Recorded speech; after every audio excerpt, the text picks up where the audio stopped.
My interpretation of Delhi pedestrians. Let's say there's a two-lane road that a pedestrian has to cross. The way I see it, that let's say they cross half a lane, and then there's some vehicles coming, so they'll wait for the vehicles to pass. While waiting, let's say even more vehicles start coming in. Now, this pedestrian who's crossed half the lane will not go back.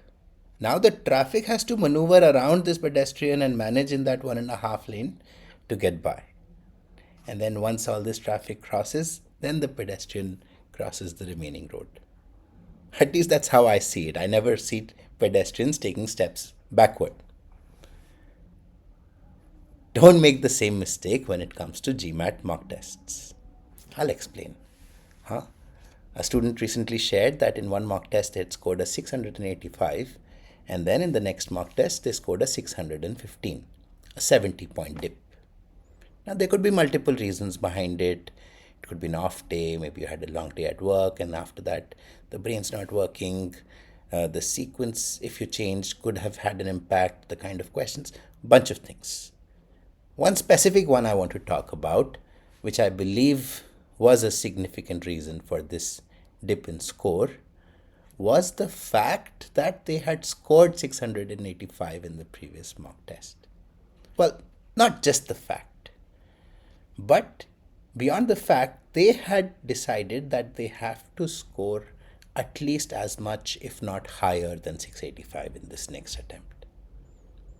That's the parallel I'm drawing with the Delhi pedestrians. By 685 though I have got now there is only one direction. I have to score 685 or more.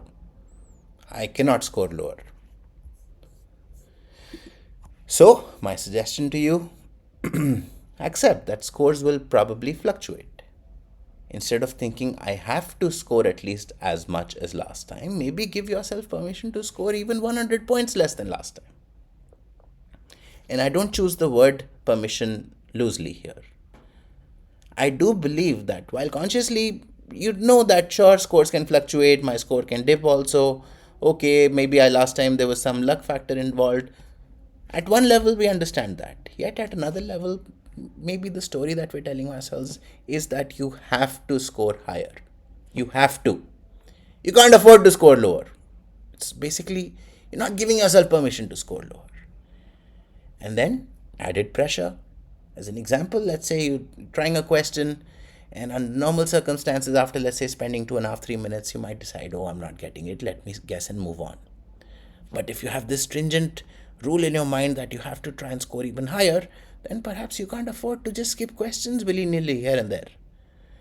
You might end up spending 7-8 minutes on one question, or for example, what the student actually shared, spent 15 minutes on 3 questions, and then they didn't have enough time for the remaining questions. So, do not be a Delhi pedestrian when it comes to mock tests. Accept and understand that scores can fluctuate in either direction.